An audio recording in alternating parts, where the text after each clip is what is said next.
Bom dia a todos, que a paz de Jesus nos abençoe. O nosso tema hoje é animismo. Nós lidamos com alguns termos técnicos que são usados fora do movimento espírita, que já existiam. Entretanto, no movimento espírita, eles têm uma outra conotação. É o caso, por exemplo, do animismo. O que é o animismo? É um fenômeno produzido pela própria pessoa, pelo encarnado, com suas faculdades espirituais, só que ele não usa os sentidos físicos. Quer dizer, ele está agindo espiritualmente, não através do corpo físico. Então, nós temos exemplos de fenômenos anímicos. Telepatia, transmissão do pensamento. Nós não usamos nenhum recurso dos sentidos físicos, estamos agindo espiritualmente. Clarividência. Clarividência não é ver espíritos, é ver à distância e mesmo através de corpos opacos. Como é que pode? Não é com o órgão da visão, não é? É espiritualmente. Ação sobre a matéria, poder agir sobre a matéria. E também a bicorporeidade, quer dizer, aparecer desdobrado, não é? Perispiritualmente. Tudo isso é possível por quê? Graças à ação do perispírito. Nós nos expandimos perispiritualmente. Recapitulando noções que você já tem. Nós somos um ser espiritual. Nós estamos envolvidos por fluidos, que é o nosso corpo perispiritual, e também nós, quando estamos encarnados, agimos através do corpo. Então, nós temos assim um aspecto tríplice também, não é? Mas quando nos expandimos perispiritualmente, nós deixamos de agir propriamente através do corpo. Nós estamos agindo como espírito que somos. O espírito com o seu perispírito. Voltamos a agir com as nossas faculdades espirituais. É isso que produz o fenômeno anímico da própria alma. Não está usando o corpo, está em expansão perispiritual. Eu acredito que assim fica fácil de entender, não é? Mas é difícil isolar esse fenômeno anímico, o animismo, da mediunidade propriamente dita, porque a mediunidade é intermediar espírito, servir de meio para a comunicação dos espíritos. Por que é difícil? Porque justamente aquela possibilidade de expandir-se perispiritualmente é que faz que o médium possa captar a presença do espírito, dar passividade à influência do espírito. Então, como é que nós vamos separar o animismo da mediunidade? Fica meio difícil para nós, não é? Então, não podemos definir com exatidão sempre quando um fenômeno está ou não sendo provocado por um espírito. Por quê? Porque a pessoa se expandiu perispiritualmente porque ela quis? Ou será que um espírito provocou essa expansão? Então, fica difícil definir quando um fenômeno é puramente anímico e quando ele é mediúnico. E a nossa preocupação no meio espírita é exatamente por isso. Nós queremos saber se o médium influiu no fenômeno, quanto ele influiu no fenômeno. E aí nós classificamos o animismo de parcial ou total. Vamos ver inicialmente a comunicação parcialmente anímica. O que acontece? O médium mistura inconscientemente parte dos seus pensamentos e sentimentos com os do espírito comunicante. É isso que acontece. Veja, inconscientemente. Esse animismo parcial é inevitável por quê? Ora, o médium é o canal das manifestações, da mensagem. Há uma canção popular que diz: fica sempre um pouco de perfume nas mãos que oferecem rosas. O médium é o intermediário. alguma coisa dele vai junto com a mensagem, não é? Entretanto, é pouca coisa. Às vezes é um jeito de falar, uma entonação de voz, são coisas poucas, né, que interferem. Nas primeiras manifestações através de um médium, quando ele começa a dar passividade, às vezes nós podemos nos confundir e pensar que é animismo uma coisa interessante. Eu li isto num livro, gostei demais e assimilamos para as nossas aulas. O médium é novato e ele começa a dar comunicações. E as comunicações parecem muito com ele, o modo dele, o jeito dele, as ideias dele. E se nós não tivermos cuidado, às vezes vamos rotular o médium de anímico. É dele mesmo.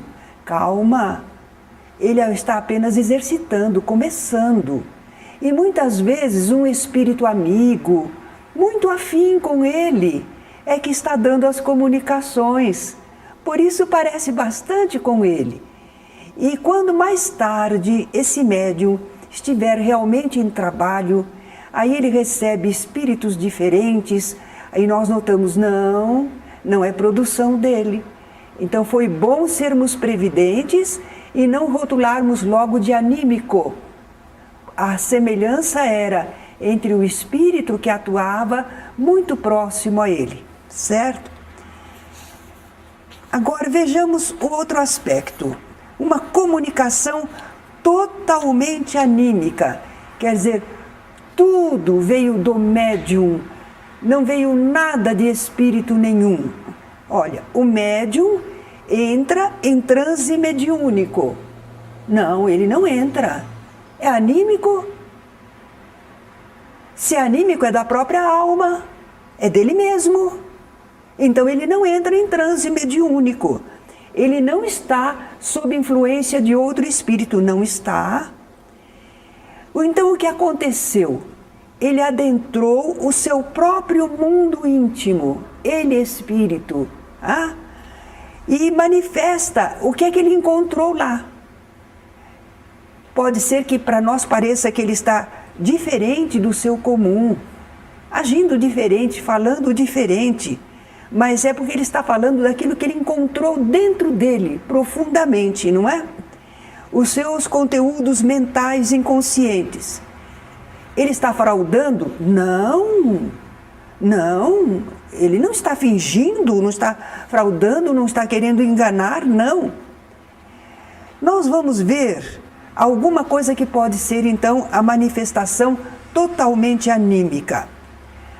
Como resultado de uma sugestão, de uma impressão que o médium recebeu. Quando desencarnou Elis Regina, a cantora célebre, muita gente começou a receber Elis Regina.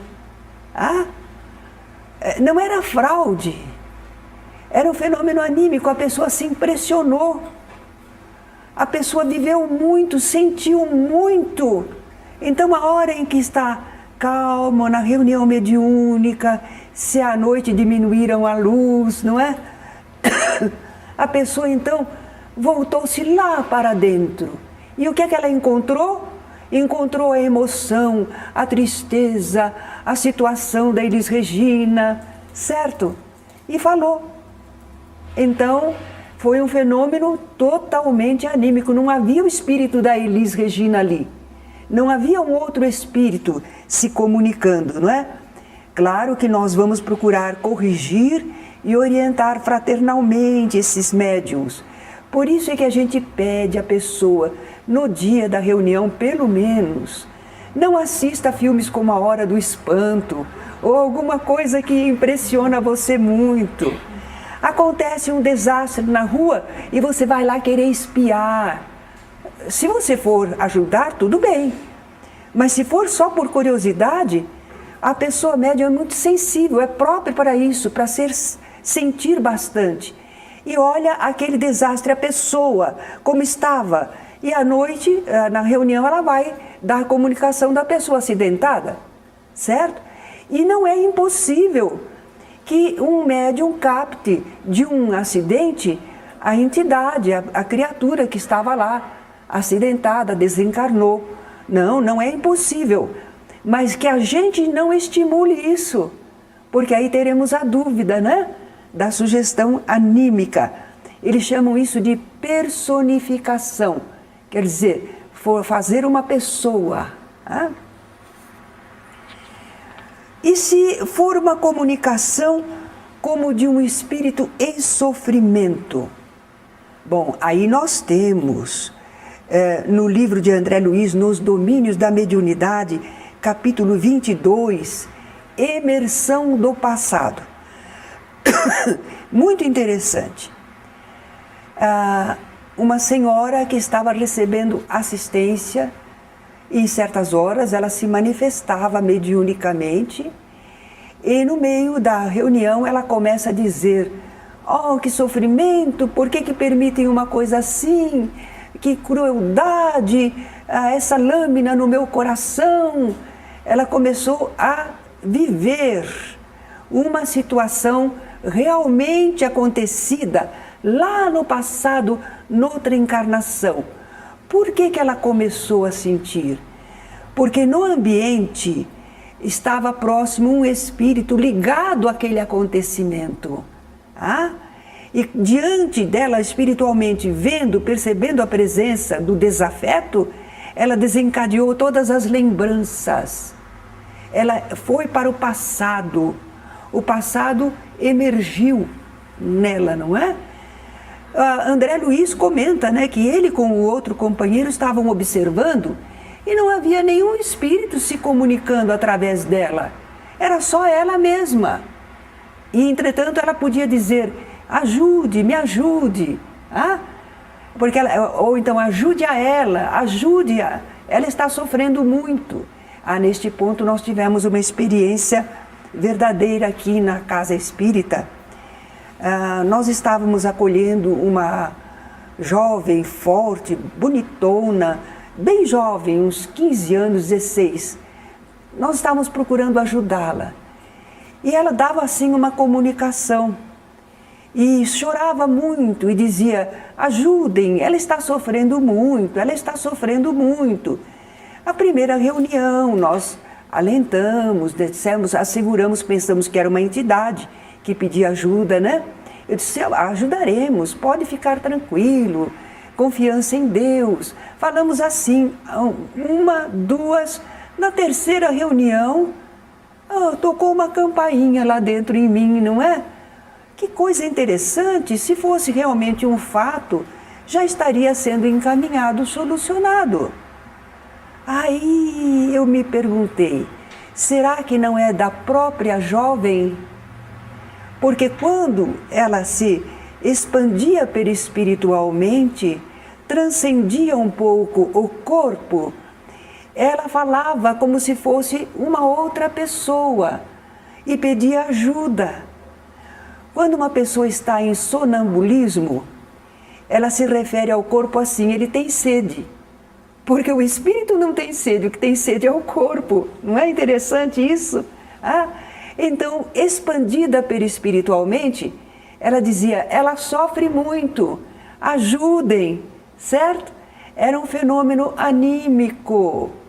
Aí a gente procurou ajudar a moça, não precisando daquela expansão como se fosse uma comunicação mediúnica.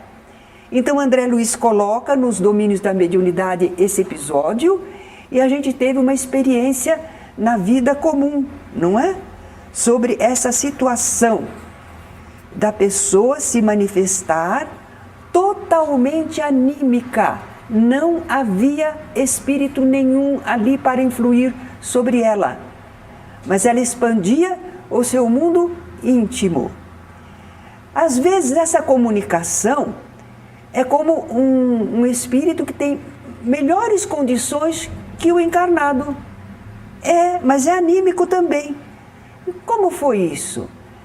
Às vezes a pessoa nesta encarnação está numa situação que não pôde estudar, que não tem uma expressão social, Então a pessoa está meio tolhida, inibida. Entretanto, quando vem aquela expansão perispiritual, ela toma contato de novo com os seus cabedais de antes. E às vezes a pessoa tem condições melhores. Então, parece que é um espírito superior ao médium que se está comunicando. Mas não, é ele mesmo, não é?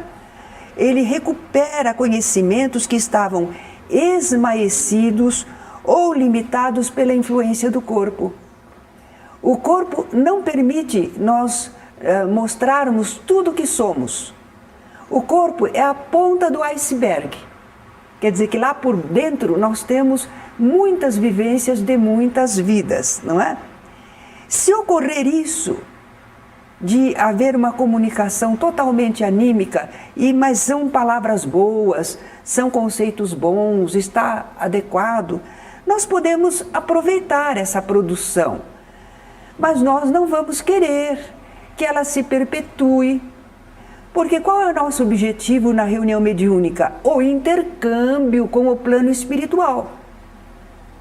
Porque a pessoa, nós poderemos conversar com ela a qualquer momento, não é? E nós notamos, inclusive, que se a gente der campo de atividade para a pessoa no grupo, ela perde aquele costume de entrar dentro de si mesma quando está no momento da reunião, né? Porque ela já sente que tem a sua oportunidade, ela se desinibe, ela participa, então ela perde aquele aspecto de só quando está no escurinho, quando está no silêncio, quando está na hora de falar alguma coisa, então aí ela apresenta a sua possibilidade. Como reconhecer a produção anímica? Como nós vamos reconhecer?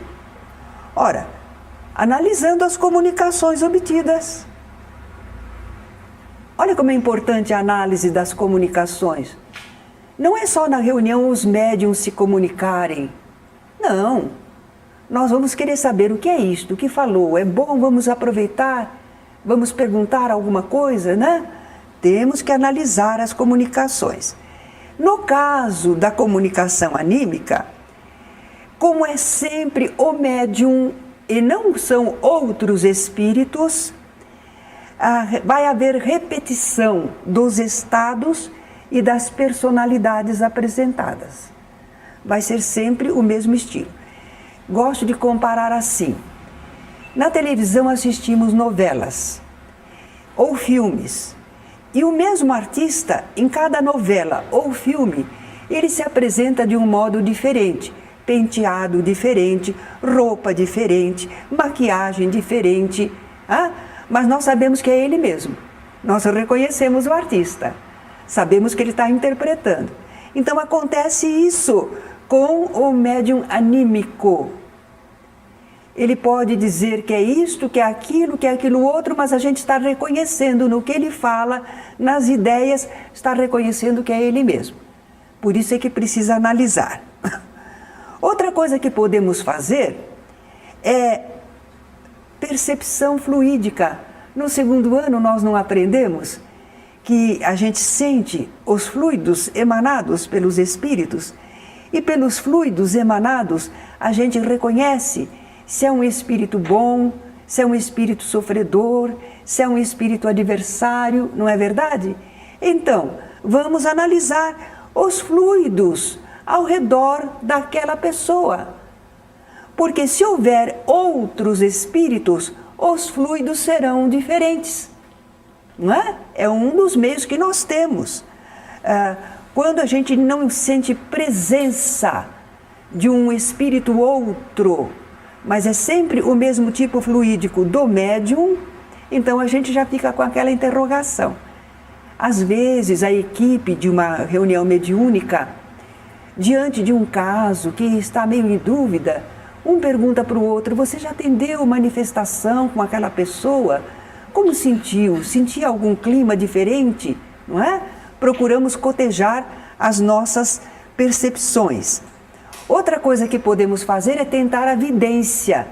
se temos um médium vidente, ele vai tentar observar se há ou não um espírito ao lado da pessoa se comunicando com ela.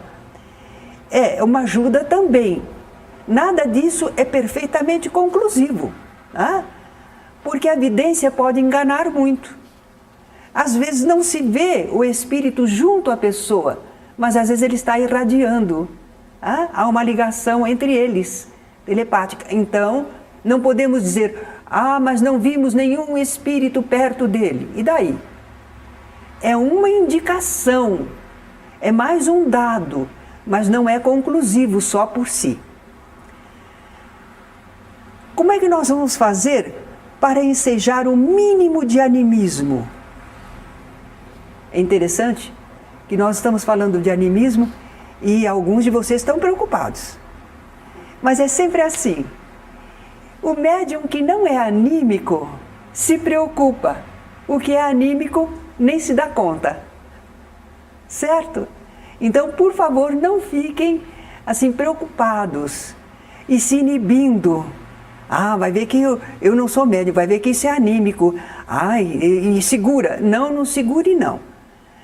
A torneira tem que jorrar água para nós podermos avaliar a qualidade da água. Se vocês não dão comunicações, nós não podemos avaliar a qualidade, se sim ou se não.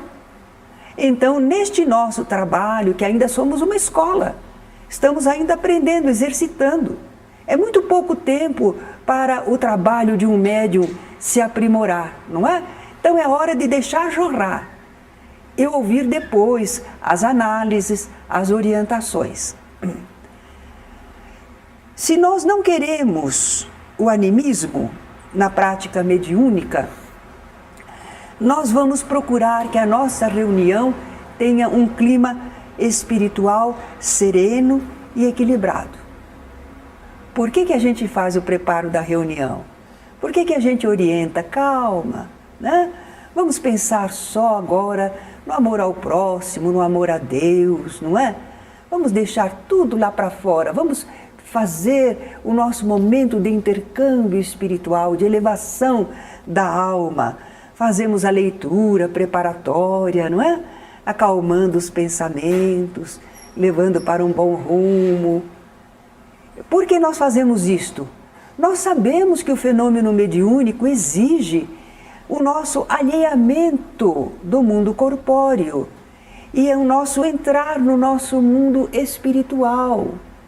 Mas um mundo espiritual que esteja pacificado, sereno. É por isso que nós sempre recomendamos a todos nós, mas aos médiuns especialmente, que não agitemos a nossa mente com milhões de coisas antes da nossa reunião. Mas a gente tem que viver, é verdade.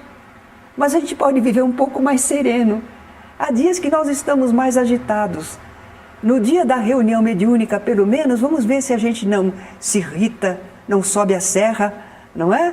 Se a gente não se desgasta, se a gente não lê coisas indevidas que atulham a mente. Vamos ver se nós chegamos à reunião com a mente mais serena possível. E quando nós observamos o trabalho do médium, aí nós vamos orientar e corrigir. Orientar e corrigir não quer dizer criticar, não quer dizer agredir, não. Aquele médium totalmente anímico, que é só dele, não tem nada de espírito, nós vamos orientar para evitar isto. Porque nós queremos trabalhar aquele trabalho como um médium, um intermediário. A nossa reunião é de 1 hora, uma vez por semana. E justamente nessa hora, nessa vez por semana, nós vamos estar ouvindo a própria pessoa.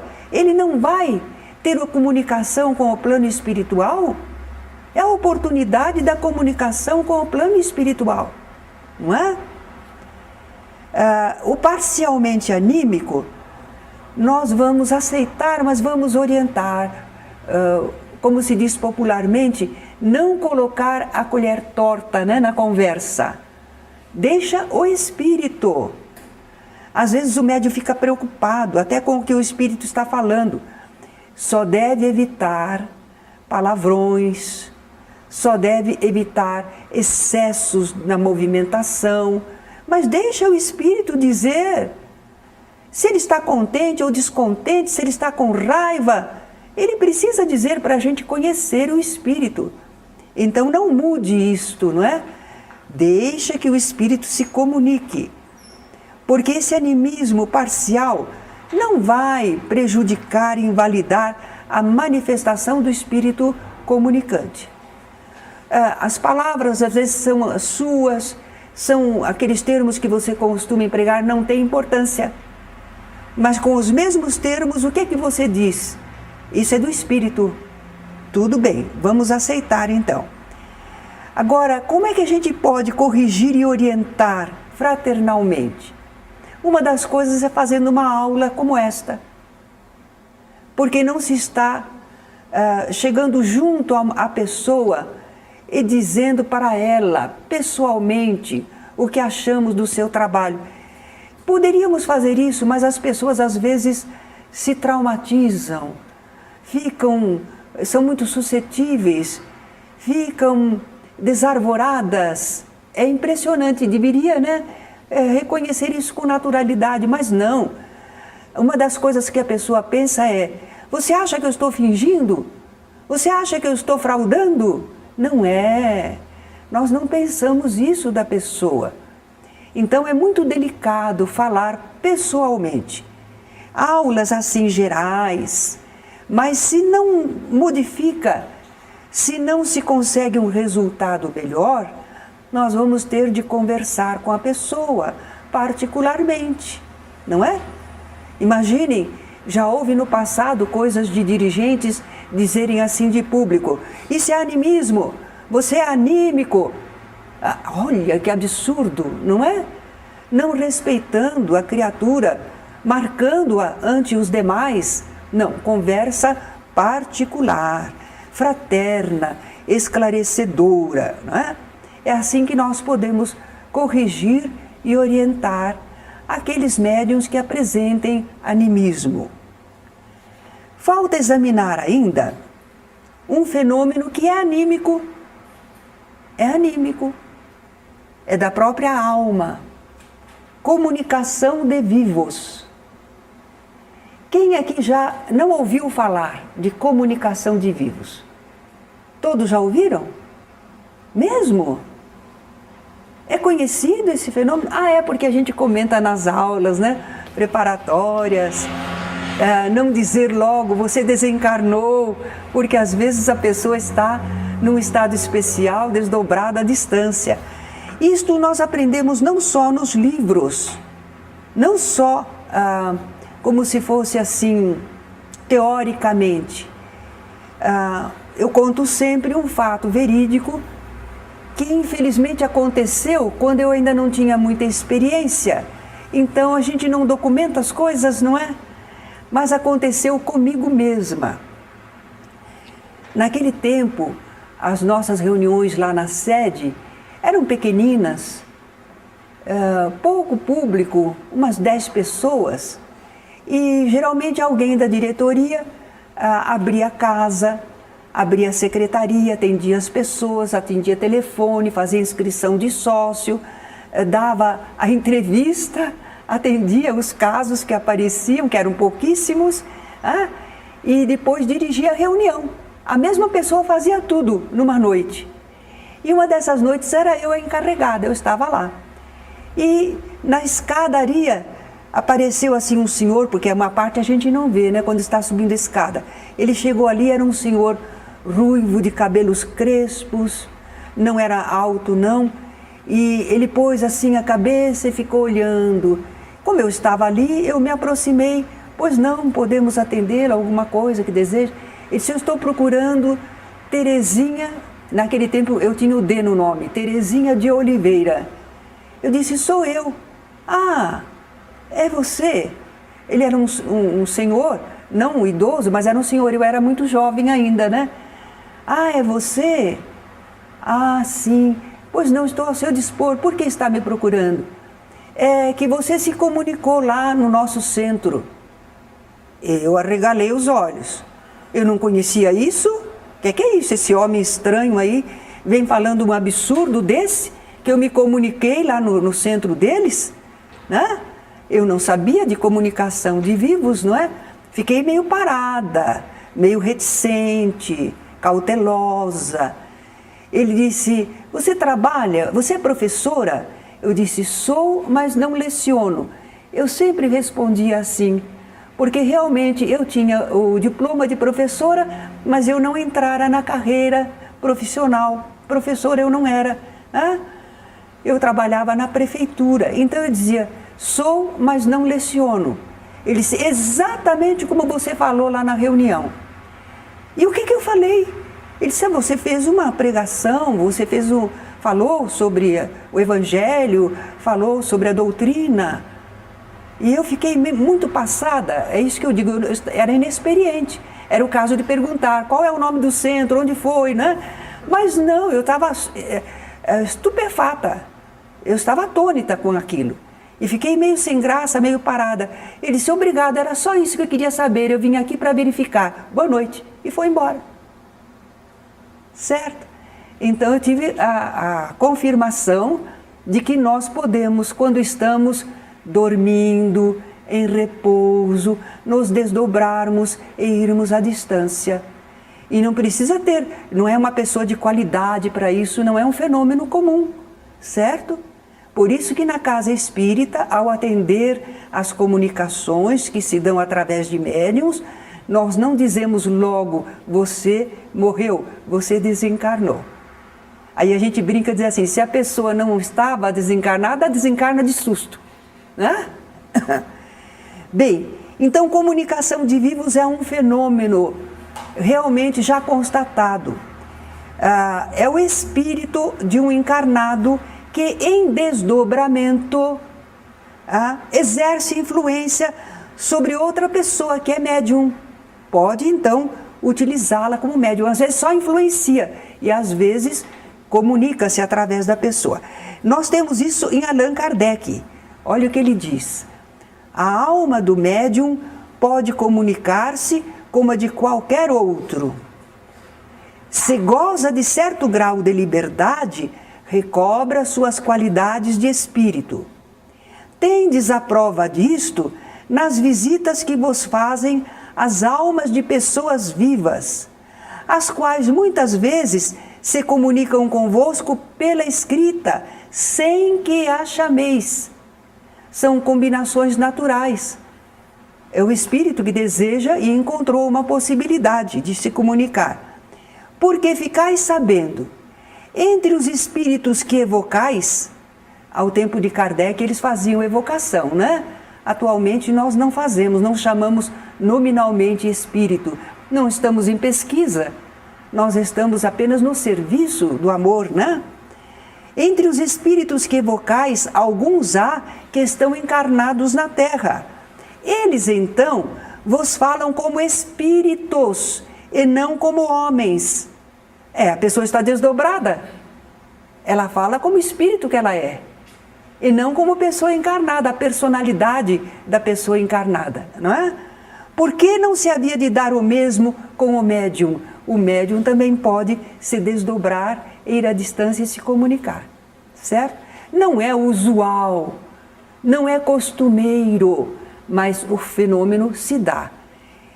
Nós achamos que é um fenômeno espírita, porque para Kardec, sempre que é o espírito que está agindo, é um fenômeno do espírito, é um fenômeno espírita. Aksakov, que foi um estudioso russo, ele diz que é um fenômeno anímico, porque ele acha que quem está agindo é uma alma, é um espírito encarnado, não é um desencarnado. Então ele acha que é da alma. É da alma, mas é através de outro. Tem duas pessoas, não tem só um. No fenômeno anímico é só um. Só ele que fala, ele que sente, ele que manifesta, ele que pensa. Então é anímico. Agora, se ele está se comunicando através de alguém, aí já é mediúnico. Tem um intermediário no meio, não é? Mas é uma questão assim, não tem importância o nome que a gente dê, não é? Desde que entendamos o que é que estamos falando. Eis aí, nós falamos de animismo e nós sabemos que esta aula causa, assim, em algumas pessoas, será que eu sou anímico? Será que o que eu estou dizendo, falando, escrevendo é meu mesmo? Não fiquem preocupados com isso. Nós estamos em aprendizado, em triagem, em desenvolvimento. Então vamos deixar acontecer. E a equipe vai prestar atenção nas manifestações e, se for necessário, aconselhará a cada um de vocês, certo? Mas, por favor, é aquela mesma questão do louco, não é? Diz que quem não é louco diz assim, será que eu estou ficando louco? Mas quem é louco nunca se pergunta isso, ele não sabe, ele não acha. E justamente acontece o mesmo em relação ao animismo. A pessoa que é um médium anímico nem se dá conta. E aqueles que não são ficam encucados, preocupados. Então nós pedimos a vocês, temos que fazer essa aula, porque senão vocês nunca saberiam. Houve uma ocasião, por exemplo, que parapsicólogos disseram que o que se passava num centro espírita eram todos fenômenos anímicos, eram problemas de sugestão, disso, daquilo, outro.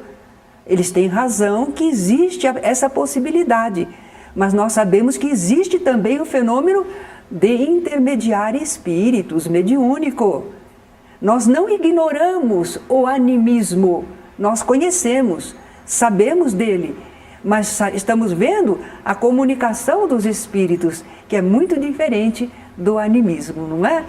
E se a gente não contar para vocês, e se um dia vocês escutam essa explicação, vocês vão dizer, vai ver que era tudo anímico, certo? Então, para um terceiro ano, nós temos que abrir esse conhecimento para vocês. Nós sabemos da existência, da produção da própria alma, mas nós sabemos também que os espíritos, nossos irmãos, que vivem num outro plano de vida, podem se comunicar através das pessoas que entre nós são médiums, servem de intermediários entre os dois planos da vida. É isso aí. Obrigada.